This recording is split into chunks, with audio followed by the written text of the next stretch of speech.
স্বৈরাচার শেখ হাসিনার ধ্বংস করে দেয়া দেশকে সামনে এগিয়ে নেওয়ার সময় এসেছে বলে মন্তব্য করেছেন বিএনপির ভারপ্রাপ্ত চেয়ারম্যান তারেক রহমান। রোববার দুপুরে নড়াইল জেলা বিএনপির কাউন্সিলে লন্ডন থেকে ভার্চুয়ালি যুক্ত হয়ে দেয়া বক্তব্যে একথা বলেন তিনি। এদিকে ঠাকুরগাঁওয়ে মির্জা ফখরুল বলেন, নির্বাচনী গণতন্ত্রকে প্রাতিষ্ঠানিক রূপ দিতে পারে। দীর্ঘ ১৬ বছর পর নড়াইল জেলা বিএনপির কাউন্সিলে লন্ডন থেকে ভার্চুয়ালি যুক্ত হয়ে বক্তব্য রাখেন বিএনপির ভারপ্রাপ্ত চেয়ারম্যান তারেক রহমান। তিনি বলেন, জনগণের সামনে নেতৃত্ব বেছে নেয়ার সুযোগ এসেছে। ১৫ বছরে আওয়ামী লীগ দেশ ধ্বংস করেছে মন্তব্য করে তারেক রহমান বলেন, এই দেশকে এখন পুনর্গঠন করতে হবে। আমরা ইনশাল্লাহ ঐক্যবদ্ধভাবে গণতন্ত্রের জন্য সংগ্রাম করব। আমরা উপস্থিত এখানে প্রতিটা মানুষ ঐক্যবদ্ধভাবে দেশকে পুনর্গঠন করব। আমাদের সামনে এখন লক্ষ্য একটি, উদ্দেশ্য একটি, বাংলাদেশকে পুনর্গঠন করা, বাংলাদেশের মানুষের ভাগ্যের পরিবর্তন করা।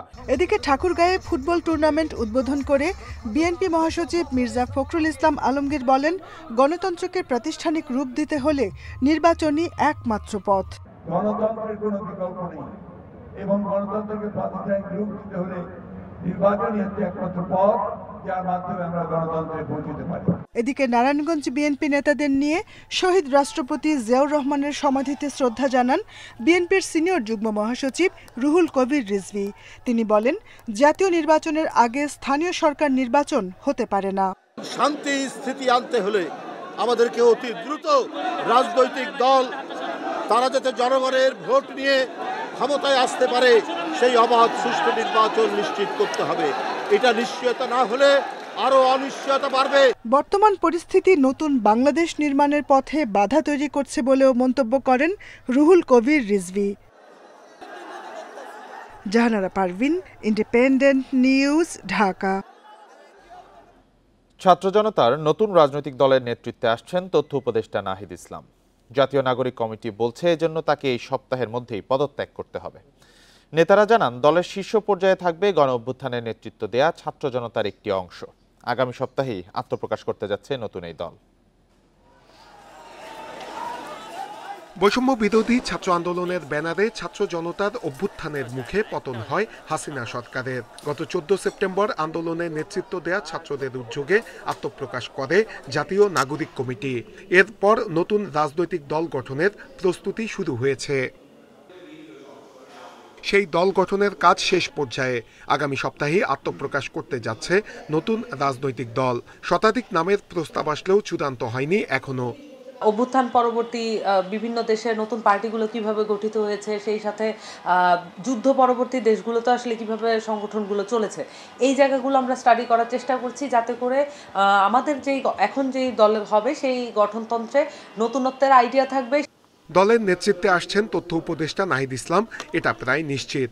জাতীয় নাগরিক কমিটি বলছে, তিনি দায়িত্ব নিতে চাইলে এ সপ্তাহের মধ্যে পদত্যাগ করতে হবে।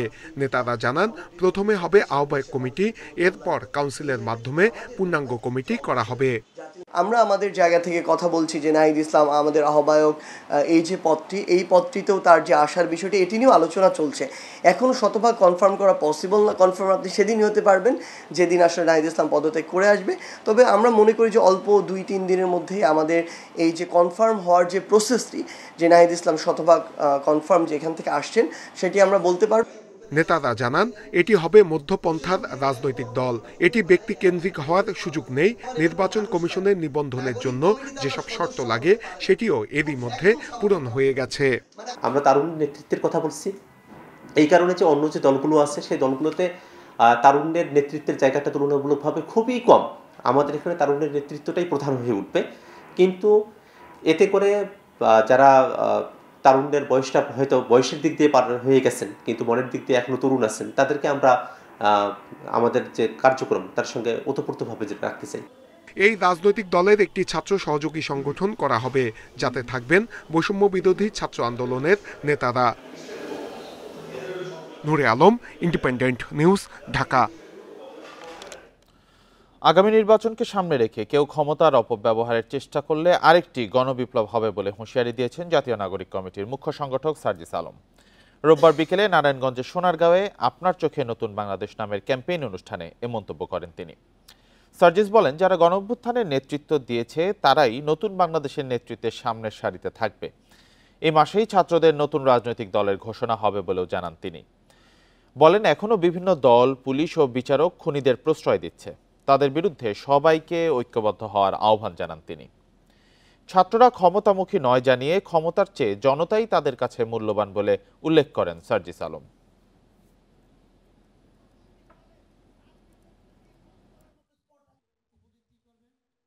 যদি এই নির্বাচনটিকে যে কোনো শক্তি, যে কোনো পক্ষ, যে কোনো গোষ্ঠী এই নির্বাচনকে সামনে রেখে বিন্দু মাত্র ক্ষমতার অপব্যবহার করার চিন্তা করে, বিন্দু মাত্র প্রভাবিত করার চেষ্টা করে যে কোনো বাংলাদেশের একটি সেন্টারে, তাহলে ওই সেন্টারটি হবে আমাদের পাল্টা আরেকটি অভ্যুত্থানের ক্ষেত্র।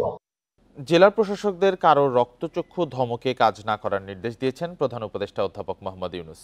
প্রশাসনের কাজে একে অন্যের উপর দোষ চাপিয়ে পার পাওয়া যাবে না বলেও সতর্ক করেন তিনি। রোববার সকালে ডিসি সম্মেলনের উদ্বোধন করে দেয়া বক্তব্যে তিনি আরও জানান, পাসপোর্ট পেতে এখন থেকে আর পুলিশ ভেরিফিকেশন লাগবে না। দিক নির্দেশনামূলক ভাষণ প্রদানের জন্য ঢাকায় শুরু হলো 3 দিনের জেলা প্রশাসক সম্মেলন। রোববার শাপলা হলে এর উদ্বোধন করেন প্রধান উপদেষ্টা ডক্টর মোহাম্মদ ইউনূস। এ সময় জেলা প্রশাসকদের দেন নানা দিক নির্দেশনা। যারা বসে আছি তারাই সম্মিলিতভাবে বাংলাদেশ সরকার। এ সময় প্রশাসনের কাজে যেন কোনো শৃঙ্খলা ভঙ্গ না হয় সেদিকে নজর রাখার পরামর্শ দেন অধ্যাপক ইউনূস। জানান, আইন অনুযায়ী কাজ করবেন প্রশাসনের কর্মকর্তারা। কারো রক্তচক্ষুর কারণে, কারো ধমকের কারণে কোনো কাজ করার প্রয়োজন নাই। অন্তত এই সময়টুকুতে আমি নিজের মতো করে যেটা আইন, যেটা করার দরকার, দেশের জন্য যেটা করার দরকার সেটা আমি করব। শৃঙ্খলা ভঙ্গ হলে কি করতে হবে, উপর থেকে নিচে পর্যন্ত চেইন অফ কমান্ড কিভাবে যাবে, এই নয় যে এটা আমার কাজ ছিল না, কাজে আমি আর মনোযোগ দিই নাই, এটা তো বললে হবে না। আমরা তো সবাই মিলে সরকার, এটার থেকে আমাদের উদ্ধার করতেই হবে। নাগরিক সেবা পেতে নানা ভোগান্তির কথা সামনে এনে অন্তর্বর্তী সরকার প্রধান জানান, সব সেবাই অনলাইনে দেওয়ার উদ্যোগ নেওয়া হয়েছে। পাসপোর্ট নাগরিকের অধিকার, তাই সেটি পেতে এখন থেকে আর পুলিশ ভেরিফিকেশন লাগবে না। সরকার মানে মানুষকে হয়রানি করা, এটার থেকে উঠে সরকার ভিন্ন জিনিস। আপনার অধিকার, আপনার অধিকারগুলো আপনার দরজায় পৌঁছে দেওয়া হবে। পাসপোর্ট তো আমার নাগরিক অধিকারের একটা অধিকার। আমি চোর না ডাকাত না কি সেটা ভিন্নভাবে পুলিশ আমার বিচার করবে, কিন্তু আমাকে যে জন্ম সনদ দিয়েছেন সেটাও কোনো পুলিশ ভেরিফিকেশন দিয়ে করেন। আমাকে এনআইডি দিয়েছেন সেটাও কোনো পুলিশ ভেরিফিকেশনের জন্য অপেক্ষা করতে হবে। নাগরিক হিসাবে পেয়েছি, এই দেশের নাগরিক। পাসপোর্টও এই দেশের নাগরিকের একটা পরিচয়পত্র, এখানে পুলিশ ভেরিফিকেশন লাগবে। আমরা আইন করে দিয়েছি এখন থেকে পুলিশ ভেরিফিকেশন লাগবে না। সরকারি কাজে নিজেদের মধ্যে প্রতিযোগিতা সৃষ্টি করতেও জেলা প্রশাসকদের প্রতি আহ্বান জানান প্রধান উপদেষ্টা অধ্যাপক মোহাম্মদ ইউনূস। 1 নম্বর জেলাকে, 2 নম্বর জেলাকে, 3 নম্বর জেলাকে। মাহমুদ শরীফ, ইন্ডিপেন্ডেন্ট নিউজ, ঢাকা। জাতীয় নির্বাচনে মাঠ প্রশাসন পক্ষপাতমূলক আচরণ করতে পারবে না। যে কোনো মূল্যে নির্বাচন হতে হবে সুষ্ঠু, ডিসিদের এমন বার্তা দেবে ইসি। রোববার দুপুরে ইসি সচিবালয়ে কথা বলেন নির্বাচন কমিশনার আনোয়ারুল ইসলাম সরকার। তিনি আরও জানান, সংসদীয় আসনের সীমানা নির্ধারণের আইন সংশোধনের উদ্যোগ নেওয়া হচ্ছে। চলছে জেলা প্রশাসক সম্মেলন। ত্রয়োদশ সংসদ নির্বাচনকে সামনে রেখে একটি অধিবেশনে থাকছে নির্বাচন কমিশন। সাধারণত নির্বাচনের আগে মাঠ পর্যায়ের কর্মকর্তাদের সঙ্গে বৈঠক করে ইসি। এবারই প্রথম ডিসি সম্মেলনে আমন্ত্রণ জানানো হয়েছে। নির্বাচন কমিশনার আনোয়ারুল ইসলাম সরকার জানান, জাতীয় নির্বাচনে জেলা প্রশাসকদের নিরপেক্ষ দায়িত্ব পালনের নির্দেশ দেয়া হবে। একটা উত্তম নির্বাচন করতে চাচ্ছি আমরা, এবং যে কোনো মূল্যে এটি করতে হবে, সেই মেসেজটি আমরা দেওয়ার চেষ্টা করব। কমিশন বিশ্বাস করে যে এবার কোনো খারাপ উদাহরণ সৃষ্টি হবে না। তিনি আরও জানান, সীমানা পুনর্নির্ধারণ চেয়ে 4 শতাধিক আবেদন জমা পড়েছে। এটি করতে হলে আইনের সংশোধন প্রয়োজন। বর্তমান যে আইনটি রয়েছে সেই আইনে বলা আছে যে হুবাহুব ঠিক রাখিয়া প্রশাসনিক কিছু পরিবর্তন থাকলে সেটি করা যাবে। তো হুবাহুব ঠিক রাখলে তো আর আমি আসন কমানো বাড়ানো বা কি বলে যে পুনর্বিন্যাস করার কোনো সুযোগ নেই। সেই ক্ষেত্রে এই ক্লজটুকু যদি পরিবর্তন হয় তাহলে নির্বাচন কমিশন এই ডিলিমিটেশনের বিষয়টা চিন্তা করবে এবং কাজ করবে। আওয়ামী লীগের নিবন্ধন নিয়ে সিদ্ধান্ত নেওয়ার সময় এখনো হয়নি বলে জানান এই commissioner. Mahmudul Hasan, independent news, Dhaka. Teesta প্রকল্প নিয়ে চীনের উপরে আস্থা রাখছে বাংলাদেশ। পানি সম্পদ উপদেষ্টা রিজওয়ানা হাসান জানান 2026 সাল পর্যন্ত বাড়ছে সমঝোতার মেয়াদ। এবছরই প্রকল্পের পরিকল্পনা চূড়ান্ত করার তাগিদ দিয়েছে ঢাকা। তবে বিশেষজ্ঞরা বলছেন তিস্তা পারে যে প্রকল্পই হোক পানির ন্যায্য হিস্সা আদায়ে চাপে রাখতে হবে ভারতকে। 2020 সালে 8,500 কোটি টাকার তিস্তা প্রকল্পে আগ্রহ দেখায় চীন, কিন্তু 2024 সালে জাতীয় নির্বাচনের পর ভারত থেকে ফিরে চীনকে পিঠ দেখিয়ে দেয় শেখ হাসিনা সরকার। ফলে দূরত্ব বাড়ে ঢাকা বেইজিং এর মধ্যে। অন্তর্বর্তী সরকার দায়িত্ব নেয়ার পর চীনের সঙ্গে ফের আলোচনা শুরু হয়েছে। পানি সম্পদ উপদেষ্টা জানান তিস্তা প্রকল্পটি দু দেশের পানি সম্পদ ব্যবস্থাপনা সংক্রান্ত সমঝোতার আওতায় রয়েছে। এটির মেয়াদ 2026 সাল পর্যন্ত বাড়ানোর সিদ্ধান্ত নেওয়া হয়েছে। চীনের সাথে বাংলাদেশের একটা সমঝোতা সড়ক আছে, সেই সমঝোতা সড়কের সময় বাড়ানো হচ্ছে। তার অর্থ হচ্ছে চীনের সাথে যে সমঝোতাটা আমাদের আছে আমরা সেটাকে ভিত্তি ধরে এগোচ্ছি। 2 বছরের জন্য এক্সটেনশনে গেলেও পরিকল্পনাটা যেন এই বছরেই চূড়ান্ত হয়ে যায়। তিনি আরও জানান স্থানীয়দের মত নিয়ে চীনকে তিস্তা প্রকল্প প্রস্তুত করতে বলা হয়েছে। দূর করতে হবে আগের মহাপরিকল্পনার ঘাটতি। আগে যে মাস্টার প্ল্যানটা হয়েছে ওইটা আসলে চীন সরকার কর্তৃকই টেকসই বা ফিজিবল মনে করা হয়নি। এখন একটা পরিকল্পনা হবে, এইটার কারণে কিন্তু তিস্তা নদীতে অন্যান্য ইন্টারভেনশনগুলো সেরকমভাবে হচ্ছে না। ফলে ওইখানে যা কাজ করার কথা তা সরকারও করছে না, আর পরিকল্পনার জন্য অনেক কিছু ঝুলে আছে। এখন আমরা পাওয়ার চাই না, তাকে বলেছি যে আমরা দুটা সংযোজন চাই। ওই পরিকল্পনা যেখানে যেখানে ভুল ছিল সেটাও অ্যাড্রেস করতে হবে, একই সাথে জনমানুষের প্রত্যাশাকে প্রতিফলন করে প্রয়োজনে সেটাকে আবার পরিবর্তন করে দিতে হবে।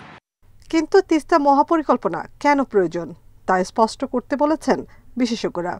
বলছেন চাপে রাখতে হবে ভারতকেও। পানি বন্টনের চুক্তিটা হচ্ছে রাজনৈতিক ব্যাপার, এটা কারিগরি ব্যাপার না। কি প্রকল্প বাস্তবায়ন হচ্ছে এইটা প্রকাশ না করা পর্যন্ত কি করা হচ্ছে স্বচ্ছতার অভাবে আমি মনে করি আমরা কনফিউজড। কি হচ্ছে, চীন করুক, আমেরিকা করুক, রাশিয়া করুক, ভারত করুক, কিন্তু কি করছে সেটা তোমাকে জানতে হবে। শুষ্ক মৌসুমে তিস্তার পানি বেশি প্রয়োজন।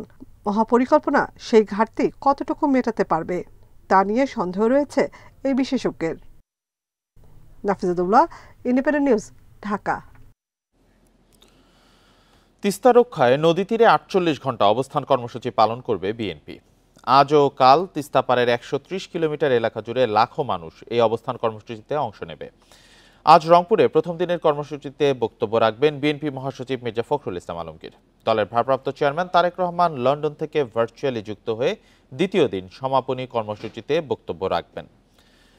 তিস্তা রক্ষা আন্দোলন কমিটির পক্ষ থেকে তিস্তা মহাপরিকল্পনা বাস্তবায়ন এবং তিস্তার পানির ন্যায্য হিস্সা আদায় করতে সম্মিলিত উদ্যোগ গ্রহণের জন্য অন্তর্বর্তীকালীন সরকারের প্রতি আহ্বান জানানো হয়েছে। তিস্তা ব্যারাজ পয়েন্ট সহ লালমনিরহাট, গাইবান্ধা, কুড়িগ্রাম, রংপুর, নীলফামারী সহ 5 জেলার 11টি পয়েন্টে তাঁবু খাটিয়ে একই সময়ে এই কর্মসূচি পালন করা হবে।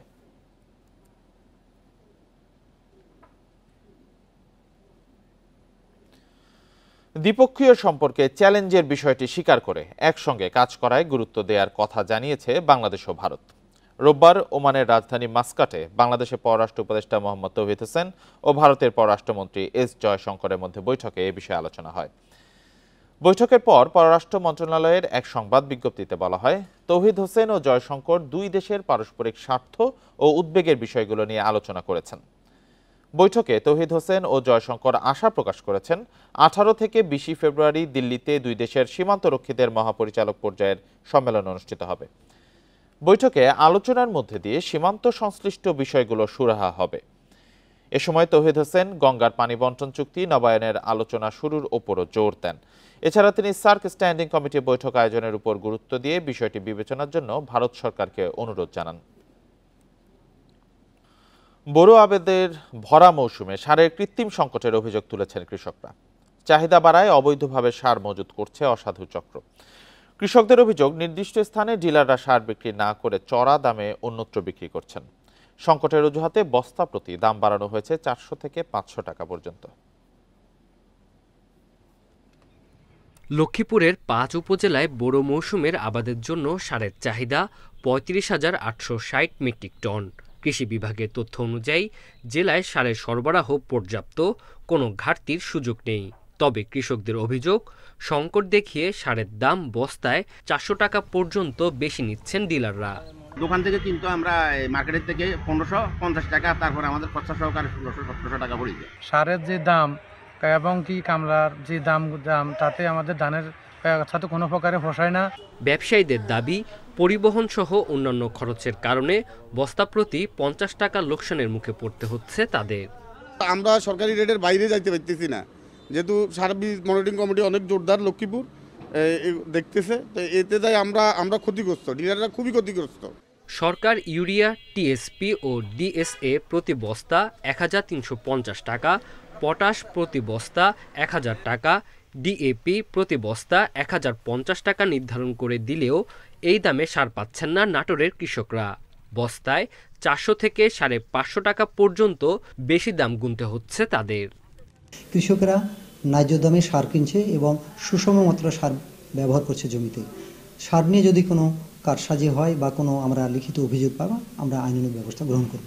যশোরে সারের দাম বাড়ায় উৎপাদন খরচ বাড়া নিয়ে দুশ্চিন্তায় কৃষক। কৃত্রিম সংকট তৈরি করে দাম বাড়ানো হলেও ডিলারদের বিরুদ্ধে কোনো ব্যবস্থা নেওয়া হচ্ছে না বলে অভিযোগ তাদের। টাকা বেশি দিলে আবার সার মিলতেছে, কেজিতে 5 টাকা, কোনোটায় 10 টাকা, এইভাবে যদি দিচ্ছি সেটা আবার সার পাচ্ছি। ঠাকুরগাঁও সদর উপজেলার 23টি পয়েন্টে 23 জন সার ডিলার থাকার কথা থাকলেও নিয়ম ভঙ্গ করে 27 জন নিয়োগ দেওয়া হয়েছে। এরপরও পৌরসভা এলাকাকে ডিলার শূন্য রাখা হয়েছে। এতে ভোগান্তিতে পড়েছেন অনেক কৃষক। Tanjil Hasnat, independent news. এ বিষয়ে জানাতে ঠাকুরগাঁও থেকে যুক্ত হয়েছেন সহকর্মী মোহাম্মদ শামসুজ্জোহা। শামসুজ্জোহা, ঠাকুরগাঁওয়ের সার সংকটের কি প্রভাব পড়েছে চাষাবাদে?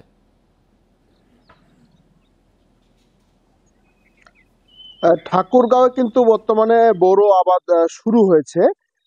বর্তমানে কৃষকরা সার কিনে চাষাবাদ করছেন। ঠাকুরগাঁয়ে অন্য অন্য ইউনিয়নের সমস্যা না থাকলেও কিন্তু সবচেয়ে বেশি সমস্যায় পড়েছেন ঠাকুরগাঁও পৌরসভার কৃষকেরা। ঠাকুরগাঁও পৌরসভা, এখানে ঠাকুরগাঁও সদর উপজেলা 23টি ইউনিয়ন এবং একটি পৌরসভা রয়েছে। এখানে 23টি ডিলার থাকার কথা থাকলেও কিন্তু নিয়ম ভঙ্গ করে 27 জন ডিলার নিয়োগ দেওয়া হয়েছে বিগত সরকারের আমলে। তারপরেও কিন্তু এই যে ঠাকুরগাঁও পৌরসভা, এখানে ডিলার শূন্য রাখা হয়েছে। 2008 সালে ঠাকুরগাঁও পৌরসভার জন্য নির্দিষ্ট ডিলার একজন নিয়োগ দেওয়া হয়। নিয়োগ দেওয়ার পর থেকে কিন্তু সেখানে তিনি সার দিয়ে আসছিলেন সরকারি এই দরে।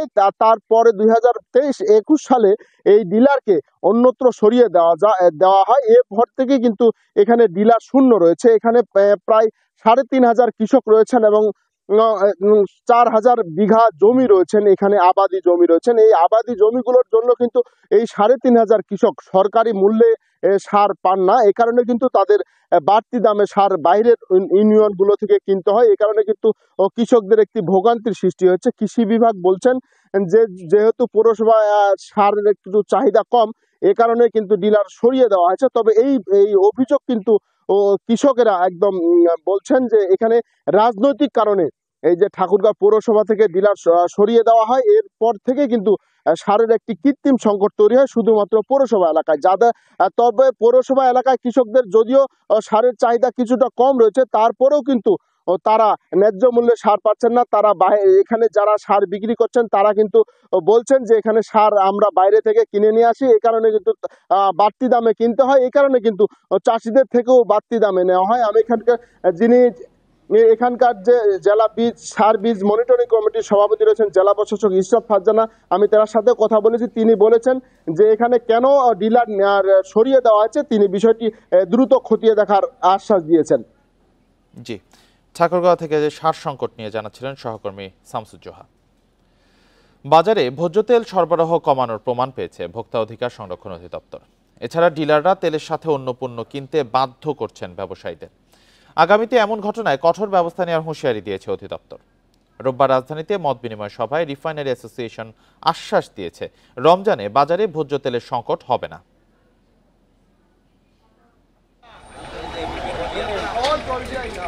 এক মাসেরও বেশি সময় ধরে বাজারে বোতলজাত সয়াবিন তেলের সংকট। 5 ও 2 লিটারের বোতল নেই বললেই চলে। বাণিজ্য মন্ত্রণালয়ে কয়েক দফা দাম বাড়ানোর প্রস্তাব দিয়ে সাড়া না পেয়ে মিলাররা সরবরাহ কমিয়েছে, এমন অভিযোগ করছেন খুচরা বিক্রেতারা। তাদের দাবি, সয়াবিন তেল পেতে আটা, ময়দা, চা, পোলাও চালের মতো পণ্য কিনতেও বাধ্য করছে ডিলাররা। ডিলার যারা আছে ওরা বলতে চাচ্ছে যে সরকারের সাথে বার্গেনিং হচ্ছে, দাম একটু বাড়ায় দিলে তেল চলে আসবে। ওটা 850 টাকা করে আমার কিনতে হয়, তো কেনার পরে এমআরপি হলো 852, তাহলে আমি বিক্রি করবো আরেকজন ব্যবসায়ীর কাছে, সে নিয়ে কত বিক্রি করবে? ভোক্তা অধিকার সংরক্ষণ অধিদপ্তরের মতবিনিময়ে সংস্থাটির কর্মকর্তারা জানান, বাজার ঘুরে দোকানীদের অভিযোগের সত্যতা পেয়েছেন তারা। দেখেছেন বোতলে মুদ্রিত দামের চেয়ে বাড়তি গুনতে হচ্ছে ক্রেতাদের। তেলের সাথে অন্য পণ্য কিনতে বাধ্য করা হলে মিল মালিক বা ডিলারদের বিরুদ্ধে আইন অনুযায়ী কঠোর ব্যবস্থা গ্রহণ করা হবে। তেলের মূল্য সংক্রান্ত রিপোর্ট মিল মালিকদের সঠিকভাবে প্রদান করতে হবে। ভোজ্য তেলের প্রোডাকশন এবং সাপ্লাই কৃত্রিমভাবে বন্ধ করা হলে সে ব্যাপারে কঠোর ব্যবস্থা নেওয়া হবে। মিল মালিকরা বলছেন, আন্তর্জাতিক বাজারে অপরিশোধিত সয়াবিন তেলের দাম বাড়ায় আমদানি সংকট তৈরি হয়। তবে এ মাসের শেষ দিকেই আসবে বড় দুটি চালান। 22 তারিখ রাতে থেকে জাহাজগুলো আসবে, 24 তারিখ ধরেন ডিউটি পে করবে, 25 তারিখে ফ্যাক্টরিতে মালগুলো ঢুকবে, 26-27 তারিখের থেকে পর্যাপ্ত পরিমাণে মাল এবং রমজানে যা লাগবে তার থেকে বেশি পরিমাণ মাল আসবে। বাজারে সময় মতো তেল সরবরাহ নিশ্চিতে মিলারদেরকে নির্দিষ্ট ট্রাক ভাড়ার বিনিময়ে ডিলার ও পাইকারি পর্যায়ে পাঠানোর নির্দেশ দেন ভোক্তা অধিদপ্তরের মহাপরিচালক। ডিলারদের নিকট তেল প্রেরণের ব্যবস্থা গ্রহণের জন্য আমরা হরি সাহা, ইন্ডিপেন্ডেন্ট নিউজ, ঢাকা। চট্টগ্রাম বিশ্ববিদ্যালয়ে শিক্ষককে হেনস্থার অভিযোগে 9 ছাত্রীর বহিষ্কারাদেশ 3 দিনের মধ্যে প্রত্যাহার না করলে নতুন কর্মসূচির ঘোষণা দিয়েছে বহিষ্কৃত শিক্ষার্থীরা। রোববার বিকেলে 16 শহর রেল স্টেশনের চত্বরে এক সংবাদ সম্মেলনে এই কথা বলেন তারা। এসব দাবি হলো 3 দিনের মধ্যে বহিষ্কারাদেশ প্রত্যাহার, হামলাকারীদের শাস্তির আওতায় আনা এবং অনুমতি ছাড়া ভিডিও ধারণ, ভাঙচুর ও আক্রমণকারীদের হামলায় বাধা দিতে ব্যর্থতার দায় প্রক্টরিয়াল বডিকে নিতে হবে। এর আগে বিশ্ববিদ্যালয় শহীদ মিনারে বহিষ্কারের প্রতিবাদ, প্রক্টরের কুরুচিপূর্ণ মন্তব্যের নিন্দা ও অপসারণের দাবি জানিয়ে মানববন্ধন করে শিক্ষার্থীরা। 5 ফেব্রুয়ারি শেখ হাসিনা হলের সামনে নৌকার প্রতিকৃতি সরানোর ঘটনাকে কেন্দ্র করে সহকারী প্রক্টর অধ্যাপক ডক্টর কোরবান আলীকে হেনস্থার অভিযোগে 10 শিক্ষার্থীকে বহিষ্কার করে বিশ্ববিদ্যালয় প্রশাসন। বহিষ্কারের চিঠি আমরা পাই, তার জন্য আমরা 3 দিন সময় দিব ওদেরকে এই বহিষ্কারাদেশ, অন্যায় বহিষ্কারাদেশ প্রত্যাহার করার জন্য, এবং ওনারা পুনরায় সুষ্ঠুভাবে তদন্তের বিচার বিশ্লেষণ করুন, কারণ এখানে তদন্ত কমিটি সহ পুরো তদন্তের রিপোর্টই বায়াস ছিল। নোয়াখালীতে কলেজ ছাত্রীকে আটকে রেখে হেনস্থার প্রতিবাদ করায় এক বিএনপি নেতাকে কুপিয়ে জখম করেছে বখাটে কিশোর চক্রের সদস্যরা। রোববার দুপুরে সদর উপজেলার বাঁধেরহাট আব্দুল মালিক উকিল ডিগ্রি কলেজের নতুন ক্যাম্পাসে এই ঘটনাটি ঘটে। ভুক্তভোগী কলিমুল্লাহ পাটোয়ারি ৯৯ ইউনিয়নের ৯ নম্বর ওয়ার্ড বিএনপির সিনিয়র সহসভাপতি। পুলিশ জানিয়েছে, কয়েকজন বখাটে কিশোর ক্যাম্পাসের পাশেই এক ছাত্রীকে এক যুবকের সাথে আটকে রেখে হেনস্থা করছিল। কলিমুল্লাহ তাদেরকে বাধা দেন। এ নিয়ে বাকবিতণ্ডার এক পর্যায়ে ধারালো অস্ত্র দিয়ে কুপিয়ে কলিমুল্লাহকে আহত করে তারা। স্থানীয়রা তাকে উদ্ধার করে 250 শয্যা নোয়াখালী জেনারেল হাসপাতালে পাঠায়। অবস্থার অবনতি হলে পাঠানো হয় ঢাকা মেডিকেল কলেজ হাসপাতালে। তদন্ত করে অভিযুক্তদের বিরুদ্ধে ব্যবস্থা নেওয়ার আশ্বাস দিয়েছে পুলিশ।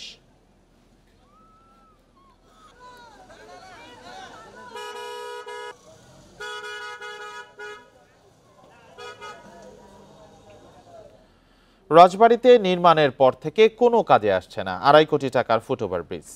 স্থানীয়দের অভিযোগ, যেখানে প্রয়োজন সেখানে না করে অন্য জায়গায় করা হয়েছে ব্রিজটি, যার ব্যবহার না থাকায় পরিণত হয়েছে বখাটেদের আড্ডাখানায়। রাজবাড়ী কুষ্টিয়া সড়কের আলাদিপুরে 2019-20 অর্থ বছরে নির্মাণ করা হয় এই ফুটওভার ব্রিজটি। নির্মাণে ব্যয় হয়েছে 2.5 কোটি টাকা। এই এলাকায় রয়েছে 2টি বিদ্যালয়, বাজার ও ইউনিয়ন পরিষদ ভবন। সড়কটিতে কোনো ডিভাইডার না থাকায় ফুটওভার ব্রিজ ব্যবহার করে না স্থানীয়রা। তাদের অভিযোগ, গুরুত্বপূর্ণ স্থানে ফুটওভারের প্রয়োজন থাকলেও তা হয়নি। ফুটওভার ব্রিজটি এলাকার লোকজন এর গুরুত্ব বোঝেও না, এর কার্যকারিতাও সম্ভব না, এবং এই সরকারের প্রজেক্টটা ভুল কার্যক্রম, সঠিক জায়গায় দেওয়া হয়নি। ওভারব্রিজ এখানে আমার মনে হয় না প্রয়োজন পড়ে। কি কারণে কারো দেশে সরকারের এত টাকা খরচ করে জনগণের ট্যাক্সের টাকা দিয়ে এই ধরনের একটা ওভারব্রিজ করে অপচয় করা হয়েছে সেটা আমি জানি না। ফুটওভার ব্রিজটির ব্যবহার না থাকায় রাজনৈতিক ও বিভিন্ন প্রতিষ্ঠানের ব্যানার টানানোর স্থানে পরিণত হয়েছে। এছাড়া কোনো আলোর ব্যবস্থা না থাকায় সন্ধ্যার পরে বসে বখাটেদের আড্ডা। এখানে বেশিরভাগ সময়ই এটা যেটা হয় একটা আড্ডাখানা তৈরি হয় এখানে, সেটা আমাদের এলাকার ছেলেপেলেই হোক বা বেশিরভাগই দেখা যায় বহিরাগত পোলাপান, যে ছেলে মেয়ে সবাই এখানে এসে আড্ডা দেয়। এই ব্রিজটার উপরে কিছু পোলাপান আছে, কিছু বখাটে পোলাপান আছে, এখানে আড্ডাবাজি দেয়, মাঝে মধ্যে ছিনতাইয়ের ঘটনাও ঘটে। অপ্রয়োজনীয় এই ফুটওভার নির্মাণ নিয়ে ক্যামেরার সামনে কথা বলতে রাজি হননি সড়ক ও জনপথ বিভাগের কর্মকর্তা। আমি আপনাদের কাছ থেকে বেশি শুনতেছি, শুনে আমি হচ্ছে আনসারি বলে কথা বলি। আপনারা আমার থেকে বেশি জানেন। আপনি আজ ম্যানেজার প্রতিষ্ঠান প্রধান হিসেবে আমি এটা বক্তব্য দিব না। হ্যাঁ, সেটা আমরা জোর করব। আপনি এটা লিখে দিন। সরকারি টাকা লোপাটের জন্য এই অপ্রয়োজনীয় ফুটওভার ব্রিজটি নির্মাণ করা হয়েছে বলে অভিযোগ সচেতন নাগরিকদের। Independent news. এ নিয়ে আরো জানাতে রাজবাড়ী থেকে যুক্ত হয়েছেন সহকর্মী শামীম রেজা। শামীম, প্রকল্পটি বাস্তবায়ন করার সময় স্থানীয়দের মত নেওয়া হয়েছিল কিনা, কর্তৃপক্ষ কি ব্যাখ্যা দিচ্ছে?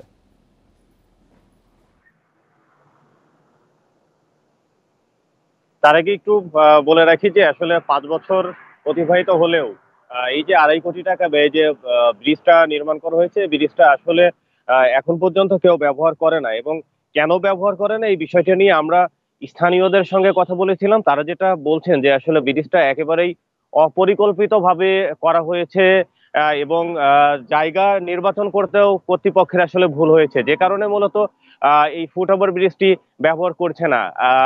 স্থানীয়রা যেটা বলছেন যে ফুটওভার ব্রিজটি যে সময়ে করা হয়েছিল সেই সময় আসলে তাদের কোনো মতামত নেওয়া হয়নি। তারা হুট করে জানতে পারে যে এখানে একটা ফুটওভার ব্রিজ হবে, এবং এই ফুটওভার ব্রিজটি হলে পরে যেহেতু এটি রাজবাড়ী কুষ্টিয়া আঞ্চলিক মহাসড়ক, এই মহাসড়কটি দিয়ে রাজধানী ঢাকা, যশোর, সাতক্ষীরা সহ বিভিন্ন রুটের যানবাহন চলাচল করে, এবং এই এলাকাতে 2টা বিদ্যালয় রয়েছে, বাজার রয়েছে এবং ইউনিয়ন পরিষদ রয়েছে, যাতে বিদ্যালয়ের শিক্ষার্থীরা নিরাপদে ফুটওভার ব্রিজ ব্যবহার করে স্কুলে যাতায়াত করতে পারে এবং পথচারীরা নিরাপদে ফুটওভার ব্রিজ ব্যবহার করে বাজারে বা ইউনিয়ন পরিষদে যেতে পারে। সে কারণেই এই ফুটওভার ব্রিজটি নির্মাণ করা হয়েছিল, কিন্তু মহাসড়কে ডিভাইডার না থাকার কারণে মূলত এই ফুটওভার ব্রিজটি কেউই ব্যবহার করে না। আমরা দেখেছি যে আসলে জীবনের ঝুঁকি নিয়েই পথচারীরা কিন্তু এই রাস্তা পার হয়েই চলাচল করছে। আমরা স্থানীয়রা আরেকটা বিষয় বলেছেন যে এই ফুটওভার ব্রিজটি এখন বর্তমানে আড্ডাখানায় পরিণত হয়েছে। এখানে স্থানীয় সহ বহিরাগত রা এসে কিন্তু সন্ধ্যা এবং দিনের বেলাতে আড্ডা দেয়, সেই সাথে বিভিন্ন ব্যানার, ফেস্টুন সহ বিভিন্ন বিজ্ঞাপনের কাজেও ব্যবহার করা হচ্ছে। মূলত তারা দুচ্ছেন কর্তৃপক্ষকে যে আসলে অপরিকল্পিতভাবে এই ফুটওভার ব্রিজটি নির্মাণ করা হয়েছে এবং পকেট ভারী করার জন্যই মূলত এই প্রকল্পটি এখানে বাস্তবায়ন করা হয়েছে। অথচ জেলা শহরের বিভিন্ন গুরুত্বপূর্ণ স্থান রয়েছে যেখানে আসলে ফুটওভার প্রয়োজন, কিন্তু সেখানে নির্মাণ করা হয়নি। এটাই মূলত প্রশ্ন রাখছেন স্থানীয়। আর আমরা এ বিষয়ে রাজবাড়ীর সড়ক ও জনপথ বিভাগের নির্বাহী প্রকৌশলীর বর্তমান যে নির্বাহী প্রকৌশলী আছে তার কাছে গিয়েছিলাম, কেন শহরের গুরুত্বপূর্ণ জায়গা রেখে একটা ইউনিয়ন পর্যায়ে এই ব্রিজটি নির্মাণ করা হলো, কিন্তু তিনি এই বিষয়ে আমাদের সঙ্গে ক্যামেরায় কোনো কথা বলতে রাজি হয়নি। তিনি বলেছেন যে আসলে তিনি যে সময়ে নির্মাণ করা হয় সেই সময়ে ছিলেন না। রাজবাড়ী থেকে অপরিকল্পিত ফুটওভার ব্রিজ নিয়ে জানাচ্ছিলেন সহকর্মী শামীম রেজা। কোনো কাজেই আসছে না সিরাজগঞ্জ আঞ্চলিক সড়কের সাবলেন। অটোরিকশা, ভ্যান চলাচলের জন্য 32 লাখ টাকা খরচ করে এই সাবলেন করা হয়, অথচ ব্যবহার হচ্ছে খড় শুকানোর কাজে ও বেঁধে রাখা হচ্ছে গবাদি পশু। এরই মধ্যে সেটিও চলাচলের অনুপযোগী হয়ে উঠেছে। এখন সড়ক সংস্কারের নতুন প্রকল্প নেওয়া হচ্ছে বলে জানান কর্তৃপক্ষ। সিরাজগঞ্জের বেলকুচি ও এনায়েতপুর তাঁত সমৃদ্ধ এলাকা। এখানকার পণ্য সরবরাহের জন্য সয়দাবাদ থেকে এনায়েতপুর পর্যন্ত সড়কে সাবলেন করা হয়েছে। 19.8 কিলোমিটার সড়কে খরচ করা হয়েছে 32 কোটি টাকা, কিন্তু সংস্কারের অভাবে সাবলেনটি এখন বেহাল। বিভিন্ন স্থানে বড় বড় গর্ত তৈরি হয়েছে, তাই এটি ব্যবহার হচ্ছে খড়ের গাদা শুকনো ও গবাদি পশু বেঁধে রাখার কাজে। রাস্তা করছে ভ্যান রিক্সা যাওয়ার জন্য, এ যাবৎ কোনো গাড়ি ঘোড়া চলাফেরা করে নাই, এরকম অপচয় হয়ে আছে। রাস্তাঘাট ভাঙ্গা চুরে মানুষ খালি যে খড়ি শুকায়, ঘষি শুকায়। মোটামুটি গাড়ি ঘোড়াও জানি ভালো ভালো চলাফেরা, অ্যাক্সিডেন্ট জানি না, এমন রাস্তা আমরা চাই। ভাঙ্গা চুরা যায়, তারা ঠিক মতো কাজ করে না, সব কিছু কম দেওয়া যায়। সড়ক বিভাগ জানালো, আঞ্চলিক এই সড়কটি সংস্কারে 1000 কোটি টাকার প্রকল্প অনুমোদনের অপেক্ষায় রয়েছে। আমরা ঢাকা থেকে টাঙ্গাইল হয়ে সিরাজগঞ্জ রংপুর পর্যন্ত আমাদের সাসেক 4 লেনের কাজ চলমান আছে। এই 4 লেনের যে ডিমান্ড, সেই ডিমান্ডটার কথা বিবেচনা করে আমরা সিরাজগঞ্জ থেকে এনায়েতপুর হয়ে আমরা কুইজরি এবং ওদিকে হলো বেড়া, সাতিয়া, মাতপুর, এটা একটা আমরা কানেক্টিভিটি আমরা কাজ করতেছি। এনায়েতপুর, বেলকুচি ও চৌহালি উপজেলার প্রায় 13 লাখ মানুষ প্রতিদিন এই সড়কটি ব্যবহার করে। Independent news. এ নিয়ে আরও জানাতে সিরাজগঞ্জ থেকে যুক্ত হয়েছেন সহকর্মী দিলীপ কুমার গৌড়। দিলীপ, সাবলেনের কতদিন ধরে এমন বেহাল অবস্থা, এতে স্থানীয়দের কি সমস্যা হচ্ছে?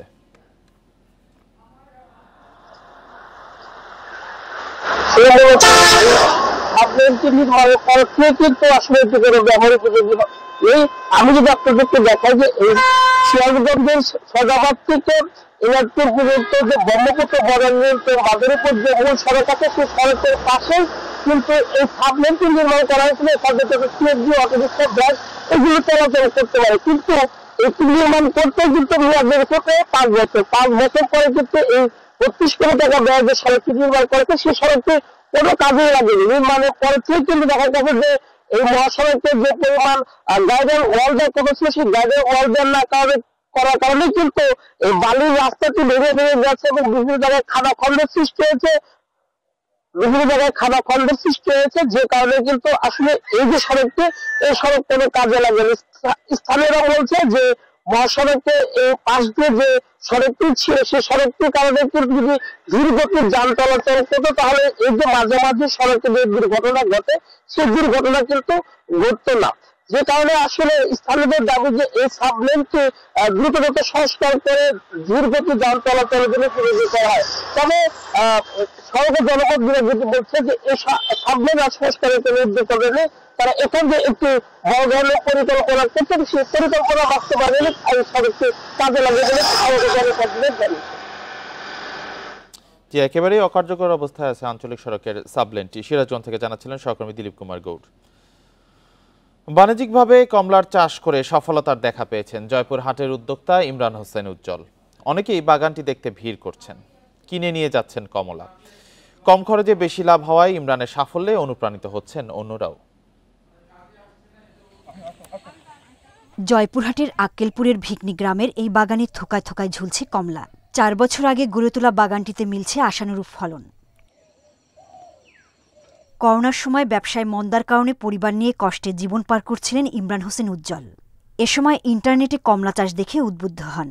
প্রায় 1.5 লাখ টাকা খরচ করে 1 বিঘা জমিতে চাষ করেন বাড়ি কমলা 2, আর তাকে পিছনে ফিরে তাকাতে হয়নি। চলতি মৌসুমে 5 থেকে 8 লাখ টাকার কমলা বিক্রির আশা করছেন তিনি। প্রথম বছর ফলনে আমার সেই খরচ উঠে আসছে এবং লাভও ছিল, তার পরবর্তী বছরে পুরোটাই বেনিফিট আছে। ইমরানের সাফল্যে উজ্জীবিত এলাকার বেকার ও শিক্ষিত তরুণরা। সহযোগিতা পেলে তারাও কমলা চাষ করতে চান। আমিও একজন স্টুডেন্ট, পড়াশোনার পাশাপাশি এরকম উদ্যোক্তা হওয়ার চেষ্টা করতেছি। গুণগত মান ও সুস্বাদু হওয়ায় অনেকেই বাগান দেখতে এসে কিনে নিয়ে যাচ্ছেন কমলা। এত মিষ্টি যেটা বাজার থেকে কিনে নিয়ে আসলে অত মিষ্টি আমরা পাই না। ফ্রেশ কমলা যে কেনা সেটাই শুধু না, এটা দেখেও আসলে চোখের একটা শান্তি। এ বিষয়ে সার্বিক সহযোগিতার কথা জানিয়েছে কৃষি অফিস। যারা চাষাবাদ করবেন তাদের অবশ্যই একটা প্রশিক্ষণের প্রয়োজন, কারণ কিভাবে তারা মাটিটা প্রস্তুত করে নেবেন, কিভাবে সার ম্যানেজমেন্ট করবেন, এগুলো প্রশিক্ষণ থাকলে আমরা আশা করতে পারি যে কমলা চাষে তারা সফল হবেন। একটি কমলা গাছ গড়ে 30 থেকে 35 বছর পর্যন্ত ফল দেয়, তাই এমন বাগান আরও গড়ে উঠলে বেকারত্ব দূরের পাশাপাশি কমবে কমলা আমদানি নির্ভরতা। Independent news. আর এই ছিল এখনকার সংবাদে। ইন্ডিপেন্ডেন্ট টেলিভিশনের সব খবর আরো বিস্তারিত জানতে চোখ রাখুন ফেসবুক, ইউটিউব, এক্সে। ধন্যবাদ সবাইকে।